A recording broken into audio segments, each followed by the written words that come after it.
Hello, Dr. Krishna. Welcome to Entrepreneur Talks podcast, run by Women Flakes, and we are so happy to have you here with me. Thank you, Yola. It's wonderful to be here with you guys and on a International Women's Day. So that's a good thing to be.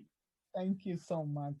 So before we run to your story, to your journey, could you tell my listeners, where are you talking from? I'm just now I'm in Cancun, visiting or vacationing for a week, but I live in cold state of Maine. We have snow on the ground still. Oh. I know in London you have daffodils and flowers blooming, but we keep our snow for a few more days. All right. Okay. So you are resting in another city, right? But you live in Cancun is in Mexico. Oh, Cancun, oh, okay. So you move. Oh, yes. Okay. I thought like Cancun could be something in America, which I don't know. America is huge, right?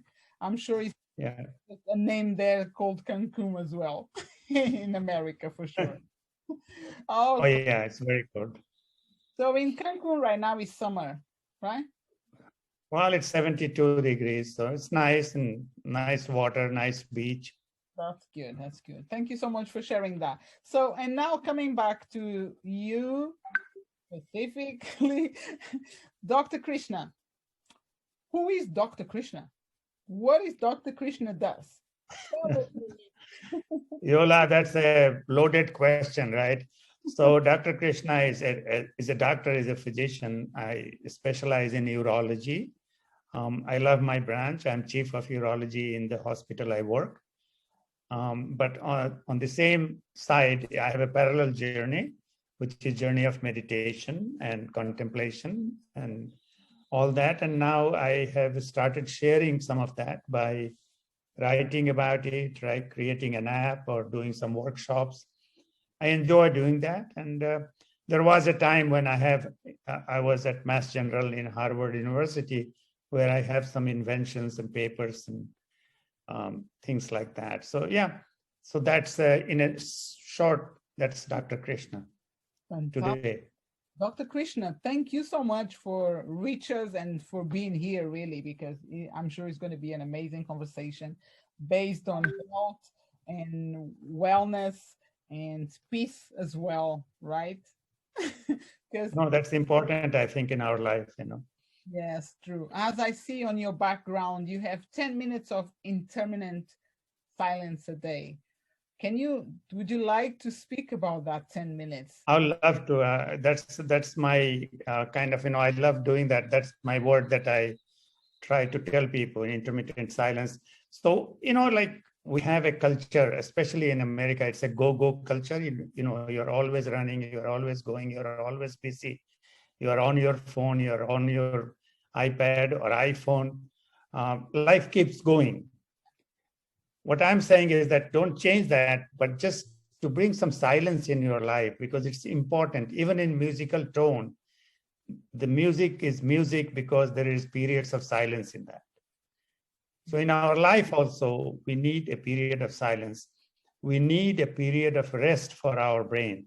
So when you're silent for 10 minutes, and we can go into deeper as to what it means and what you do in that silence, you are giving your brain a rest for 10 minutes. And all the 86 billion neurons will thank you for doing that.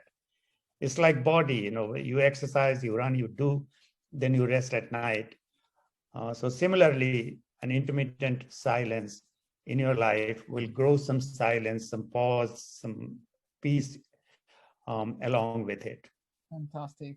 Thank you, Dr. Krishna. And when did you start this movement? Because I believe you got a lot of people doing or learning through you this experience. I'm very interested because I do have that 10 minutes when I wake up. But now thinking about 10 minutes during the day as well, I think is very important, or more than 10 minutes. You can always do more, but 10 minutes anytime. You can do it in the morning, you can do it before going to bed. I'm glad you call it a movement. I never thought of it as a movement. I just wanted sharing.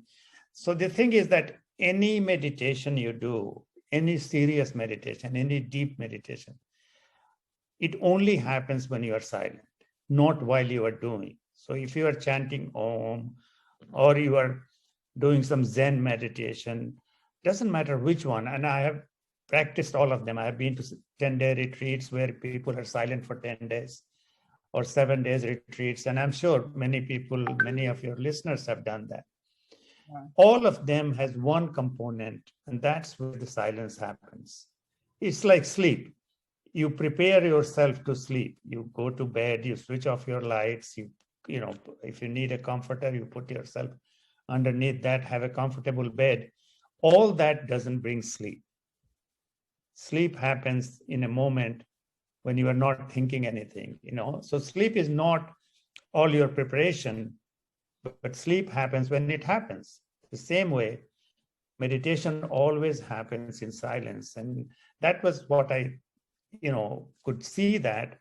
So I said, okay, let's take it out. Let's take that portion out and bring in our general regular practice, regular routine life. So like you do go and do stretching for 5 minutes. That's not really exercise, but you can also say after my 5 minutes of stretch, I'll do 2 minutes of intermittent silence. So just bring it in the day-to-day life. And then suddenly these 2 minutes or 10 minutes start getting deeper inside you. And that silence stays with you. Yes. Yes. You see what I'm... Yes, totally. And I just want to bring up the 10 days that you spoke about it, the meditation. I've done that. So I know exactly what you're talking about, and I want to repeat. I've done a year ago, but then the COVID came, the lockdown, so we are not enabled to do, but it is really transformational. And these 10 days in silence, and it's so powerful. Those are profound. You know, and if you feel like doing it, and I'll probably still go. And one of the meditation I loved doing when we went to three or 4 day retreat for a Zen meditation. It's silence, but all day you are staring at a wall. Oh. And those are profound, and there is no question that. But how do you bring a portion of that in your everyday life? Because you go 10 days and you come back, and then you are charged and you're excited and refreshed, and then slowly it goes away from you. But if you have 5-10 minutes, I pick 10 as a number, which I think it works very well. But you could do 2 minutes at a time or 5 minutes. You're just on the walking, strolling by in a river or Thames or whatever. You just do your 2 or 10-minute silence. I do that when I go hiking in Maine. I'll go up on the mountain, lie down on a rock or bench and do my 10-minute silence. There's a timer in the app, but you don't need an app. I mean, I'm not discounting the value of the app because it has so many other things. But yes, you can just do it and enjoy the whole surrounding. It's beautiful. I do agree with you. And then when it comes to relax, we don't need a special place as well. We need our mind to disconnect from the rest of the world, and then take 1 minute, take 2 minutes, or even to go slowly but surely, even if it's 1 minute. I'm going to tell you a story that I did with my grandniece. So my niece has a daughter. She's now 5 years old, but when she was almost 4, I teach her the meditation. So I made a game with her, and she's still doing now. 1 minute every night. She sits before she goes to bed. She closes her eyes and she's there. The alarm is clicking, and she's very happy because she's in silence. And this is making a wonderful children to grow on a way that is peace inside of her. And she don't know that she's building up, but she's doing. And this is amazing. I'm so happy. No, this is what you are doing. I know you are in the wellness domain, but what you just said about the 5-year-old, it's an amazing story. because it's not, I mean, I grew up when I was 5 year, 6 year, I mean, I don't remember too much, but it might have been kind of a ritual for me, but I always did that. Every morning I will get up and do some routines. Yeah. And probably I had no idea of the value of that. But, it does work inside you. It's like which direction a kid takes from the beginning is so important. So we are going to talk to schools and educators and try to bring some sort of this practice of little quiet time for yourself. Spend some time with yourself. I'll just share you one story. I was giving this like podcast or talking to some people about this, and I said, look, in Maine I go up and on the riverside or hiking, and I do this. And they said, well, wait a minute, in our area we have mountain lions or we have rattlesnakes. So yeah, you have to be careful where you are. But yes, I mean, within those constraints and limits, I think it's a great practice to bring some silence in your life. Yeah, totally. Even if we are in the beach, we can noise around you. You can just disconnect. It's magic, but so sorry. I'm so sorry. This phone, I don't know why it's calling. Sorry, Krishna, Dr. Krishna, but it happens. No, we will continue. Those things happen in our lives. Yeah, there are actually the intermittent silence practice. I have structured it. So it's a structured program. It's not like you close your eyes and you don't know what you're doing. Okay. So the structure, if you want, I can tell you now, or if we can tell it later. It does. Yes, of course. Yeah, so what you do, the first step is you close your mouth. So when you close your mouth, you are without words for 10 minutes. You are without expression, you are without communication. So all the brain cells and the brain centers and neurons and neural connectivity, neurochemicals that are associated with expression, speech, processing of thinking, all they go to rest. Very interesting. Right. So the next one is you close your eyes. So when you close your eyes, it's obvious that the visual pathway is rested. But all the things that work on observation and processing of those observations are rested. So the third one is silent listening. So you're not disconnecting, but you are letting all the sounds pass through. Let the birds chirp, let the waves crash, let the winds blow. And if you are inside the home, let the boiler sound or the sound of the air conditioner, all that, but let it just pass through. So you become a silent listener. And in that process, if you're not processing, if you're not analyzing, you're not judging those sounds, those cells get rested. And the fourth one is just watch your thoughts. The third person, become a third person watching all the thoughts go by. And sometimes those thoughts will hijack you, but that's okay. When you realize it, just come back to watching it. And that's when the magic happens. The new doors start opening. You have done those retreats, so you know what I'm talking about. Yes. So it's beautiful to see. In the beginning, this 10-minute silence becomes an uncomfortable silence. You want in 3 minutes, 10 minutes to be over. The guided meditation you can do for half an hour and not even know about it.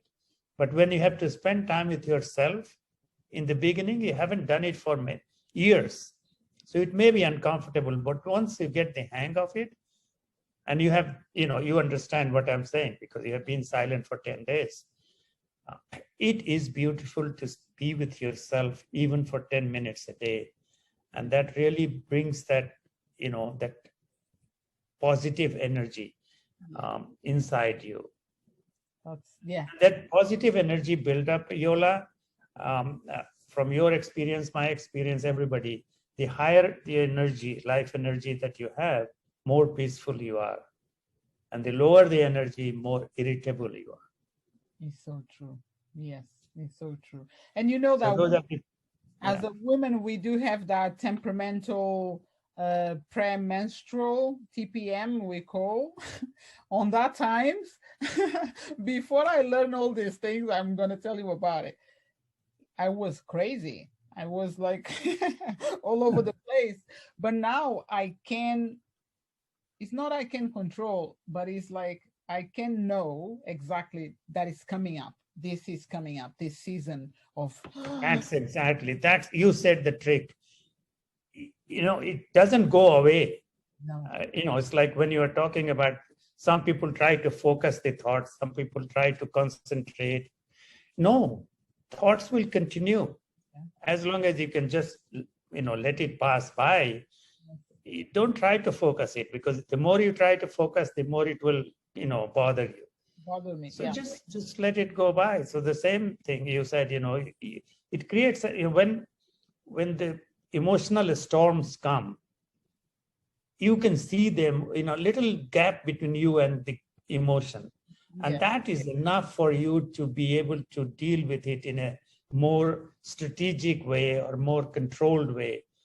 So yeah, don't go away. You are right. Emotions don't go away. Thoughts don't go away. Situations don't go away. You change. Yes. Because I changed the way I react to them and Right. the way I face them. And that's the magic for myself. That's what I think is magical. Uh, yes, thank you so much for this explanation because you have the right words. You know how to speak very well about these things. How I say, I just lived, I had the experience of 10 days of meditation that, and from there, completely changed my mind, myself. It's not just my mind, but it's so powerful and it's so beautiful to be able to see things in a different way because my perspective was really different. I was a different person before, but I continuously, there we go, like you mentioned, it's very important to go to these things 5 days, 10 days, or 1 day, no matter what. But when we come out from there, we need to bring this to our lives, to apply to our daily lives, which is sometimes is not the is a big challenge because I've met a lot of people in this experiences and then they come back to normal life and they can't fit this new thing that they learn. I don't know why, but I'm grateful that I managed to add this to my routine to make sure it's for my own sake, so I make sure it works for me. No, that's wonderful. So a couple of other things that happen, that are connected with the intermittent silence that I talk about. And let me just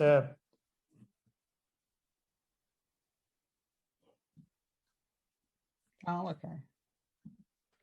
So yeah, somebody sent me after that. This is from Albert Einstein, who said, "I think 99 times and find nothing. I stop thinking." That's an important step. Oh, wow. Swim in silence. He doesn't say he goes in silence. He swims in silence. It's an active process, and the truth comes to me. Okay. And that is so that was like I felt that he used to practice intermittent silence, or that is, I think, the secret for all his inventions and creativity and formulas that he had. And somehow we haven't paid that much attention to it. But this is what inspired me to bring the thought of inner conversation. So all the creativity that we do and all the inventions and everything that comes, all the new things that come to us, they come from inside us. Yeah. So once you go into that silence, intermittent silence, or you have created your universe. So once you can go in your inner universe, which is vast as our outer universe, you can train yourself to be able to observe all the things that are coming to you. Yes. And that is the inner conversation. Or you can take a problem that you have down there and just let it simmer, like people say, sleep over it. Mm-hmm.